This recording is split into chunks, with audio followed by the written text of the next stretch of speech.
Hey everybody, it's Scotty T. It's your comedy minute. And this guy here, I absolutely love this guy. He's a fantastic comedian, producer. He's been doing comedy for 20 years, and you just don't get better than Adam Minnick. Adam, thank you for giving me some of your time. Hey, no problem, Scott. I appreciate the heck out of it. How's your new year so far? We're beginning of 2026. How's your new year? Nah, it's been good. Had another booking come through. I think it's safe to say that the world has been pretty boring since the new year. It's nothing going on. How did Fernando Valenzuela get involved? Oh my God, it's insane. Here's the thing: I don't do any of the political No, I stuff. I don't don't even want either. to I get don't into either. it. But it's like you just hear both sides, and everyone's a leading authority figure on it and an expert, and I'm staying out of it. I'm staying out of Yeah, no, me too, brother. Me too. Now, I happen to know because you told me before we started, you're in Detroit, it. right? Royal Oak to be Royal Oaks, specific, but Michigan, but Detroit. you're Yeah. you're based in Cincinnati, but you're out on the road because I looked at you have tour dates all the way through June. You are busier than the Yeah. centipede at a toe counting contest. Yeah, it's been I consider it lucky and fortunate to have a busy schedule up until summer. So, You are a top shelf comedian. 20 ah, years, 20 years. 20 years, been a long time. Amazing. You're an amazing comedian. I want to go back. Again, we established that originally you're based in Cincinnati, I think. Yeah, Cincinnati. Right. Huge Bengals fan. We've talked about this. It's a shit show. I mean, I don't get Bengals fans how they can just keep going to the games. Like, I don't know. It's just a bad product, and they keep putting the same crap on the field because the people buy the tickets. So, I, I got to be honest because you and I have gotten to know one another a little bit, and I've never ever.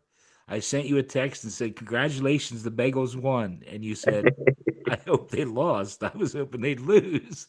I've I was never. hoping. Just I'm I like the mean it, worst. Adam.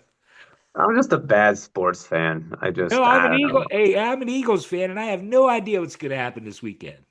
Here's the thing. I grew up a Spurs fan, like a big David Robinson fan, and then I was my wife and I at the time we were dating. I was watching the Spurs in the finals. It was with Tim Duncan was on the team, Right. and Tim Duncan, greatest power forward Oh of all yeah, yeah, time, yeah. I I know. think. Yeah.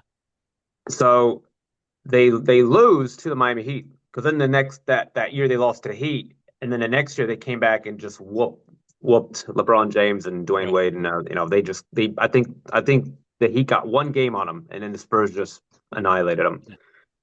But then that year they lost to the Heat in the finals, and I'm like, all right, I'm good. And my wife's like, Yeah. you're not upset, you're not Yeah. mad. I'm like, no, like these guys don't come to my games. I'm not gonna invest all my energy into them. They don't invest in me. I'm like, that's just how I am as a sports fan. Like, I don't see them showing up to my shows. So, But I wanted to go back for people that didn't see the first one. You're in Cincinnati, whatever, based, but you spent a lot of your childhood in Australia, and I love the yeah, story you tell about your dad. yeah. Well, my dad got a scholarship and went to University of Cincinnati. He went to a bunch of colleges. He just kept transferring. And so he got a scholarship from the University of Cincinnati to travel the world. And so he picked Australia. And people are like, well, why are you going to Australia? He's like, well, it's the people are like, there's nothing there. No one really knew much about the country. And Right. he's like, because that's why I'm going. It's the other exact opposite side of the world from Ohio. And he went over because it's something different. And here's the crazy thing. He's like on these, this is when the 747s came out and they were Right. using them to go international travel. And he was saying like people you would fly these 747s and they'd be packed going to Hawaii. And then once it left Hawaii, there was no one on the flight. Like it was like From him there, and from maybe there one to other us. person and the flight crew flying to Australia. And he remembers stopping in, and it's not in Tahiti. overnight with the crew. He got drunk with the crew on the beach, and basically on these flights they just open up first class, all open the bars and have whatever you want to drink and eat. Like there's no one on Wow. this flight. But then get this, so Crocodile Dundee came out, Oh no. and then all the flights were full because of Crocodile Dundee. He was kind of the ambassador introducing Australia because people didn't know anything about it. But yeah, No, it's wild how I love it. that And that, one move. It's wild how that movie just changed everything for. And I well, and remember as a you kid spent a lot of your flying. childhood going all over, flying all over, Yeah, right? first 10 years was getting on a plane and flying to Australia or flying back to Ohio, like the Mhm. exact opposite side. If you flew past Perth, you'd be closer to Ohio. That's how far it is. And Perth is so it's such an isolated country city that I mean you're closer to Singapore than you are Sydney. It's considered the most isolated city in the world. And Um, we skipped over. Your dad wanted to get as far away from Cincinnati as he could. pretty much. I'm kidding. I'm kidding. Yeah, no, Um, well, let's because I've gotten to know you a little bit, and I love you to death. But we talked about the beginning for comedy, and you actually, I didn't know this. You actually started playing like violin or something because when I interviewed you before, you have guitars up. You musician to start off with, yeah, I played violin. I played violin. I was always taught to play violin, and I didn't really appreciate it when I was a kid. And I played for years. I did youth orchestra, I did competitions. I right? had to memorize. There were 4 pages of music, but with repeats, it was like 6 or 8 pages. So it depends on the song. And because my grandparents, they survived the camps during World War II, and so Right. my grandfather always said, like, if you play a stringed instrument, even the worst of the worst, they still like classical music. And I don't know if people knew this, but Auschwitz, they had an orchestra playing. They were all prisoners, but they had an orchestra Yeah. playing at the gates.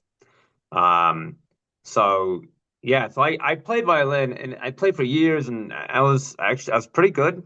And then I went to saxophone, and that was the Okay. easy. It's such an easy transition because violin is one of the hardest instruments. Like a guitar, if you're between the frets and you hit the around the area of like a C, whatever, it's easy. You can hit it. It's still in tune. A violin, you got to be spot on. You got to be right at the right Right. spot on the string. Um, but yeah, and then guitar was just easy. Chords are easy, but Well, and the guitar is reason, easy. Go to college. See any kid playing a guitar on the steps of a dorm. Like anyone can play guitar. So okay, okay, Adam, back her down. I Doesn't know. decaffeinated, brother, decaffeinated. Because I want to move on to comedy, and that's where I tied it in. Because when you first started out, you said you weren't, stage. There was no stage fright because you played violin. You were already prepared, Yeah, I was used to being in front of people as a right? kid, so that stage fright was never a. You still get nervous before shows, Right. but that's natural. The shows I haven't been ner- have not been nervous for, like those shows don't work out. They're not a good show, so it's good to have that edge to be nervous. Okay. So Well, I just wondered because in the beginning, this is some notes I wrote down. We've got together a few times. That the first open mic you didn't go so good. no. Well, here's the story, a little backstory to that. When I was at Xavier University in Cincinnati, I did a thing called the Mr. Muskie pageant. It's basically a spoof on the Miss America pageant, Right. but with guys. And so for the talent show, I did my material, and I also did Steve Martin material. Okay. And that's before I knew anything about comedy, really anything about like the rules of comedy. You don't steal, you don't. There's no such thing as stealing or borrowing. And so I did that, and people laughed. I'm like, oh, I actually can do this. This is okay. I maybe have something here. And then I waited probably a year, and then I decided to go do an open mic at the Funny Bone in Cincinnati when it used to be on the Kentucky side across the Ohio. Right. Now it's up in 20 minutes north of the city. Um, and I did 5 minutes. I think I did maybe 4 minutes, and I bombed horribly because I did all my own stuff. And then like I mean I felt horrible. I hated myself after that. And then I woke up the next day and loved it. And I'm like, I gotta write a joke that worked. As much as I bombed horribly. Road rage. Anybody ever been in a road rage incident? Scary. This guy behind me honking his horn, flashes lights, screaming at me. I'm like, look, I get it. You're important. You're an important guy. You got an important job. You drive an ambulance. I get it. I get it. I got a show way more important. Way more important. Did you guys see the solar eclipse this year? Did you guys catch that? That's pretty. You didn't catch it? Did you see it? It was cloudy. It was cloudy? That's too bad. Where I'm at in Cincinnati, it was pretty clear, and there's a guy in my neighborhood knows where the money's at. The day of the eclipse, he was selling the glasses at a card table on the side of the road. People were buying them. The next day, that same guy was selling guide dogs. Like, that guy, he knows where the money's at. That guy's smart. The next thing I've written down is, what is your process for writing jokes? Because if I remember right, you left there and said, I have to start writing better jokes. I have to write. Yeah. When I started doing open mics in Cincinnati, you would do these open mics and everyone's doing jokes about weed and masturbation and all these jokes. Like, I'm like, I don't want to do that. I want to write clean because I grew up like a big Seinfeld fan and Steve Martin. It's like, I want to write clean. And so that was kind of like, how am I going to separate myself? How am I going to get more noticed than other comics who are doing comedy, doing the same thing that are just the same topics? And so my process is stuff like, I thought of this deal. Okay, so I just put one on Facebook. I don't really post my jokes on Facebook. I just thought it would be a funny post to put how, like, up until the 19th century, children drank beer because the water was polluted. Like in Cincinnati, the water came from the canals that were the Erie and Miami Canal. Well, the water was toxic. There was gas in it. There was oil. There were dead animals, dead people. Just you couldn't drink it. You'd get sick. You'd get some kind of disease or bacteria. So children drank beer. It's a very low alcohol beer, but they drank beer. And then water got clean. So kids drank water. And there's this whole thing about microplastics around the water. So I guess we have to give kids beer again. So, and here's another one I thought I'm going to do it tonight at the show. It's a brand new one. How, I'm driving along the road and next to me is a beautiful woman. Like she's hot. And I know, like, I realized that, oh my God, she probably just saw me pick my nose because I got a hanger and that just won't go. It's a cliffhanger. It's not getting out with tissue. And then I look again and I'm like, oh, thank God, she's texting and driving. So she's distracted. You kill me. You slay me all the time. You do, because you set me up and I'm going with you. And then all of a sudden, I don't want to give it away.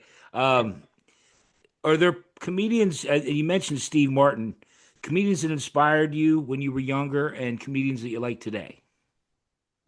One of my favorite comics, and not a lot of young guys know this comic, but Victor Borga. Yeah, you said that. Yeah, he's, I always loved David Spade and Seinfeld, those guys. And I think the very first special I ever watched was Eddie Murphy Delirious.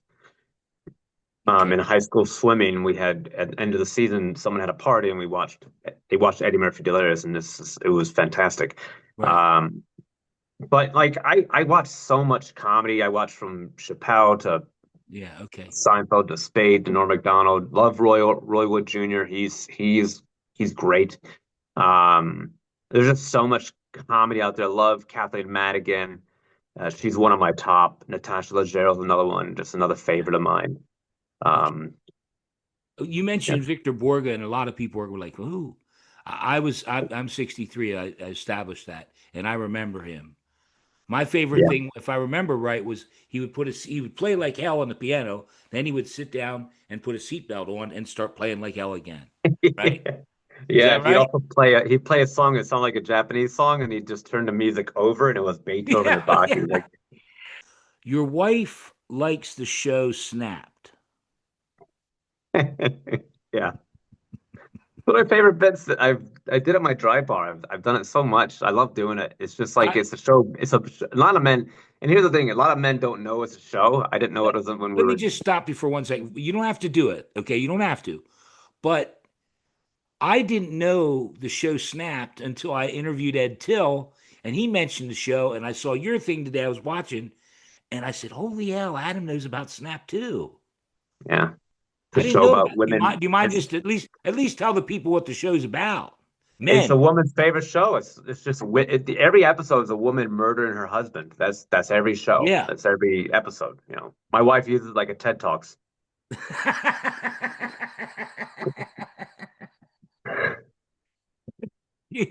You do a whole bit about it, and which again, I won't.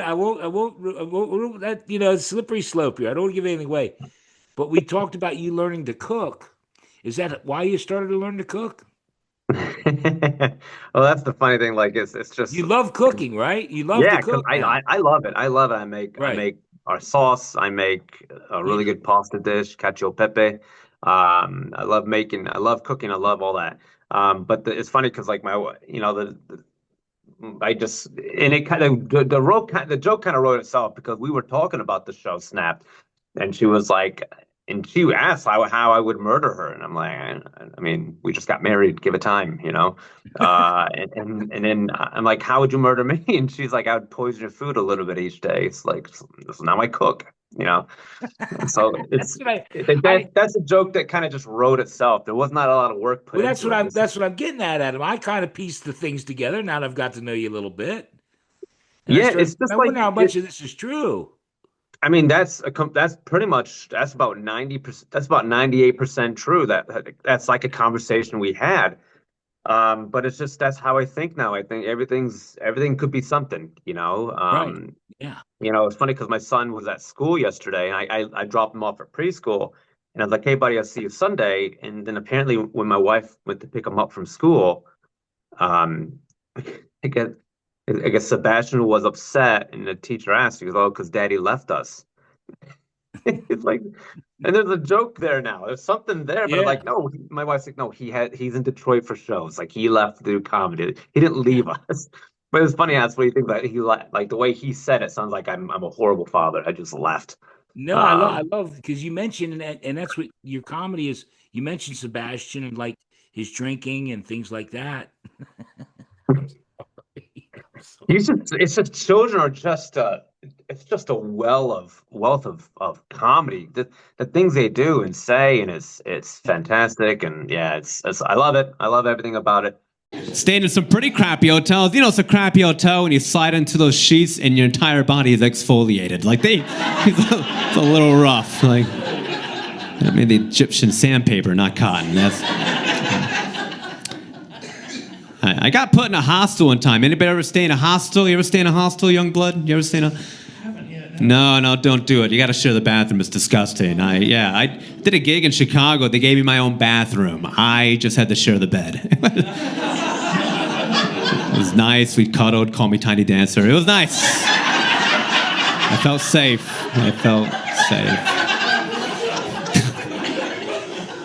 Felt so safe. Yeah. I had some advice, and boy, I hope you can redo it as good as you did it for me the first time about advice for new comedians. And you were talking about like not doing crowd work and this and that. Do you mind? Yeah. Again, 20 years of doing comedy. For anyone that's just starting out, this man knows.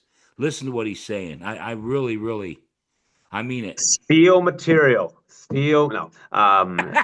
Jesus God, I set you Yeah. up. There you go.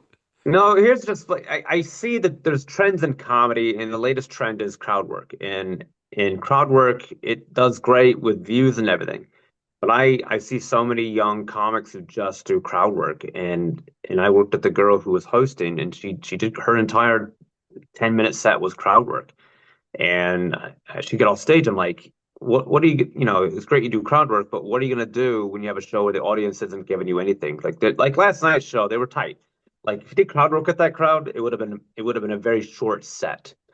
And a booker is not going to be impressed by crowd work. They're going to be impressed by what you can write, and good writing, not lazy writing. Um, and so like a lot of, I mean, just you need to write. Writing every day is important. I try to do it every day. It's hard. Sometimes I don't have anything to talk about, but Right. you just don't, the crowd work comes later. And if you want to do crowd work, take a class on improv comedy. Learn how to do improv because I did improv before I did stand up. Because I loved Right. improv comedy, and it helps you think on the spot. You have a whole class on just learning the do crowd. Pretty much that's what improv is crowd work. Yeah. But it's like you work on the material, get the material down. Because if your crowd work's not going well, you can have the material to fall back on. But if you don't have any material, your 10-minute spot is not going to be like 4 minutes, and then you've got 6 minutes. You got 6 minutes. Your deal is, as a host, is you do 10 minutes, 10 to 15. So that's just kind of my advice on it, is just write, work on material, get a nice strong. If you first start out, get a nice strong 10 to 15 minute set, and then Well, you build on that. since we got together, I did another interview, and you were talking about where you have something like you write every day, you try and write material, and then Yeah, you try it, and you'll maybe try it again, maybe even give it a third try, and then she either goes or she stays. yeah. I just do a rule of three. I'll Yeah, do a new joke. And sometimes I'll do the joke, just get off my phone because I take notes on my phone and I take it to the pen and paper and write. And I just sometimes I'll just do the joke, and if it gets nothing, and I kind of feel like this is not going to be a good joke when I'm actually doing it. It feels but awkward. this one, It's no, this not. one's great. No, this one's great. I'm But talking it's about like, your again, if it's I'm talking about you and me. I'm not talking about your shit. I'm kidding. it's just try it out. If it doesn't work, hang on to it. Maybe later you can work on it. But I just tried it. Like I don't want a joke to work 60% of the time or 50. I want it to work 80 to 90% of the time. You're sometimes gonna have a show that just doesn't go well, and it's Right. not you, it's the audience because they're just not feeling it. But yeah, you just gotta write. You gotta get up. It's very basic. It's a cliche in comedy. Like you gotta write. But it's very true. You gotta write. You gotta get up. Well, and you are busy. I want to give a couple props. Dry bar special, low pay and disrespect. Check it out, people. Yeah, and as we mentioned, I was shocked at your tour date. Not shocked, but normally you name them, but you're just riding a looks like a Barney outfit. Tour dates for 2026, all through June. Just amazing. Yeah. Yeah, it's Great. very lucky because there's a lot of comics out there, Yeah. Well, you're and not your normal comic, Adam. You are top shelf. no, told my You wife, she you appreciates that. perform you performed on a cruise ship too. Have you done more of those, or would you want to do more of those or not? You know what? I would if I got when I get another contract, I'll do it. If Okay. I don't ever get another contract, I'm okay with that. Cruise ships they're very different because Yeah. it's just a different world, and you're on the ship with the people, and it's fine. I don't mind. I like talking to people. But if you have a bad show, like you don't want to. I kind of like I remember one of the shows didn't go great, and I don't even care if I don't hide from people. But then there's a couple guys that kept coming up to me and trying to tell me jokes, and I was just by day 5 or 6, I avoided those guys the whole time because they were dirty jokes. I'm like, I don't want to hear this, and it's just talk to me. Don't do jokes, just talk to me. Yeah. But people were really nice on the ship, and I was getting compliments, but it's just I did it. I was on for 10 days Yeah. off the coast of Mexico and California, and it's a lot to be away from my kids. So if when I do another one, I'm hoping it'll be a shorter one, like maybe 3 or 4 days, Okay. that's it's more doable because it's just my wife, and luckily her parents were able to come up and help out. But Well, um, I don't mean to yeah, be too so serious. I just, the whole, because I have friends that are on cruise ships and are gone for 10 days, home for a couple, gone for 10 days. That's just, if I plus, I don't didn't, know I could do 10 days on a boat. I don't know that I could do 10. it was a lot. If I wasn't married and didn't have a kid, I'd be doing them all the time. Okay. But things change. It's okay. I'm okay with that. Okay. We're going to do a couple more things and I'll let you get going.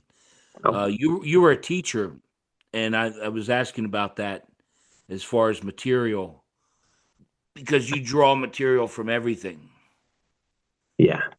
Yeah. Teaching, it was, I, I quit teaching because really happened was I was put on a kid's list to get shot.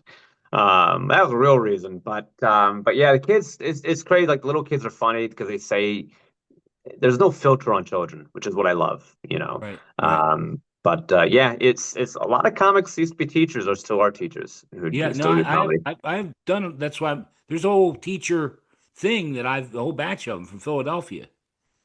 Oh, from Philadelphia. Okay, yeah, Yeah, yeah, cool. that have a whole comedy collective, and they talk about the kids. I can't imagine the board teachers tour. I have never seen that. I imagine it's just a night of just jokes about teaching. And I think when you do that, you pigeonhole yourself into that niche Oh of yeah, just yeah, yeah. teaching jokes. But I haven't seen it. Maybe it's not like that, but I think it's just yeah, I think people don't want to hear the same jokes about just one thing. They want to hear other stuff. Oh yeah, That's no, no. It's just the group. They, I think somewhat you're correct, but again, I love those guys because they're all different in their own way. yeah, yeah, absolutely. It's very Yeah. dirty though, Adam. It's that's maybe why. Yeah, that's probably why I'm not in that group. Right now. I'm a lone wolf out here, Scotty. I'm a lone wolf. Well, but okay, now this thing's just going along swimmingly because I just had Bo Vance on, and you're just looking at me, just give me a look. That guy is the biggest asshole. No, I'm kidding. He's a good guy. I like Bo. He owes me money. No, no, he's a great guy. Love Bo. He's Bo. Very nice guy. Keep going. Just you're on the air. Go ahead. Oh No, shit, is he gonna because see this? No. what's that? Um, is he gonna Is he see gonna this? I see don't know. this? Is he gonna see this? You just don't get, in other words, like a Laurel and Hardy thing. I swear to God, you don't get two. I would have never guessed.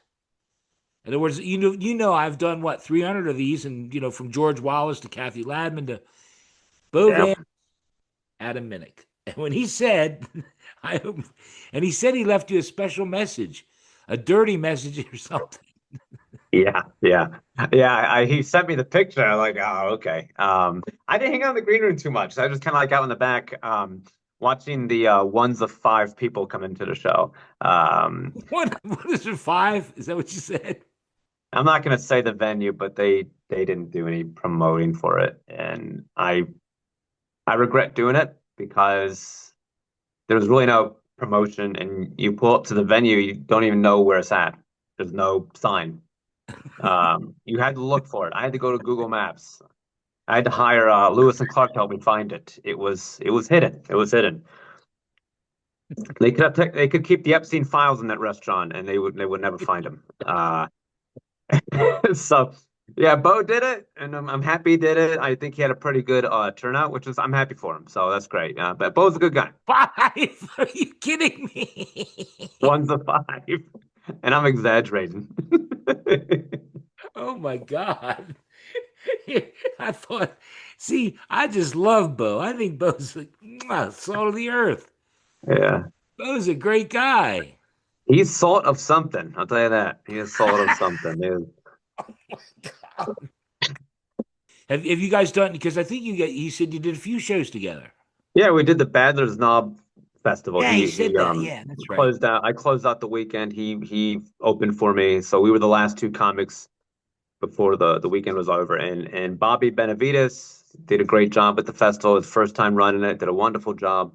I'd love to come back again if you would have me. I would love to do it. Okay, But yeah, Bo did a great job. He had him going. He had him warmed up for me, and good, good. it was a lot of fun. It's a cool little town. If you ever get a chance to go to Buckhannon, I think Buckhannon, West Virginia, it's a cool little town. Yeah. Apparently, the original spot of I think it's the start of the Civil War. One of the I've original been to West spots. Virginia many times. I'm in Pennsylvania. I've covered all the Ohio. I Yeah, told I'm all that neck of the woods. yeah. Well, listen, I know you got a show tonight, and get back to your boy and everything. I want to make sure we cover everything. And there's just one little last thing, maybe you know why. I want to give you a little extra time. First off, tell everybody we mentioned I'm going to put all the links to your website and all the dates you have coming up and everything, but I want to give you ample time for your comedy minute. For my comedy minute, it's way more than a So minute, right? what we're going to do is we're going to give you extended time. Oh, the privilege, the honor. Well, I'm because do you know why we're mentioning this, Adam? First off, tell everybody, again, you're on tour through June. I love you to death. Anything else you got coming up? Are you going to try and do a new special? Got anything else you want to Yeah, I do want to tape another special. I've been trying to get a set put together. I think I have it. I just need a place of I need to find a venue that people are going to Okay. come into it and just fill the place. If you know of anything, I would love to tape down I'll there. help out. Everything I can do, I'll help out. You know that. Yeah. So in 2 weeks, I believe I'm in Yankton, South Dakota, at a Copper Room Comedy Club. I don't think anything next week. Next week is my birthday, so big 4-6 coming up. I'm going to put this up. I'm going to put this up right away. It's going to be up like Monday or Tuesday of this coming week. Awesome. Yeah, so got Yankton, South Dakota, and then I should have looked at my own schedule. I don't know where I'm at in Everywhere, February. everywhere. Tennessee, Everywhere, everywhere, all over, yeah. everywhere, all over the Um, all over the area, the country. wonderful, wonderful. Um, The reason that I am mentioning your comedy minute is the holiday special I put together. You complained that I should give people more than 1 minute. So, Adam Minnick, your comedy minutes. I want to give you ample time. Go ahead. Okay, so having a boy who's obsessed with Tyrannosaurus Rex is crazy. He just loves Tyrannosaurus Rex, and so I went to the bookstore with him, got him an activity book with an alligator on the front, and he's 4. He doesn't know anything different. He trusts me, so the T-Rex. Okay, so that night my wife sends me a text. She goes, Sebastian's having a meltdown because he just found out it's an alligator and not a T-Rex. I'm like, wait till I finds out I'm not his dad, right? Oh, good Lord. But here's the thing: we moved into his new neighborhood, and we got kids all over, and it's fun. It's great. My son's got friends to play with now, and one of our neighbors, they have a daughter. She's 5, and our kid's 4, and they had a little pizza together at this little tiny kids table, and we were eavesdropping, listening to the conversation. It's adorable. She told him, she goes, "You're a liar," and my son goes, "No, you're a liar." And she goes, "No, you're a liar." And it's just amazing at 4 and 5, they figured out marriage. It's nice. And I'll finish on this one. So here's the thing. So my son played in a soccer league this past summer. It's 4-year-old soccer. It's empty with whistles. That's all it is. And so this kid pushes my son down. My son gets up against the kid. So end of the game, this kid's dad, he's in the middle of the field. He is screaming. He goes, "Whose kid hit my kid?" And I'm gonna will defend my son's actions. I love the kid more than anything. And I got in this guy's face, and I'm like, I don't know. We'll figure it out together. We'll figure it out.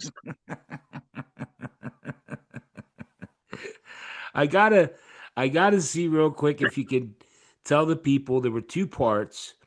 I can maybe piece it together from the first one, but about the diner or the restaurant you went to with the young girl.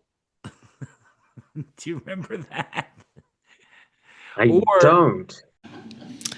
I like restaurants. I am a big tipper. I used to be a waiter, so I understand. I have a respect for wait staff, and I'm a big tipper. Big tipper. This is what I do. I go with my friends, and when they all leave, I just take all the tips and put in front of my plate. Big tipper. That's what I am. I ate at a Chinese restaurant the other day. Amazing place. It was the first family just immigrated from China. Amazing food, and the whole family worked there. And that's when you know it's going to be good when they don't care about child labor laws, right? Their 6-year-old daughter sat me, took my order, brought me my food, and she did an amazing job. And this is the thought process of the mother, right, who started the restaurant. She's like, outside of these 4 walls, you have your cute American laws that protect children, but inside of yum yum good food, this is China. And I would thank the girl. She's 6. She did an amazing job, but I interrupted her. She was on a smoke break. So let's go.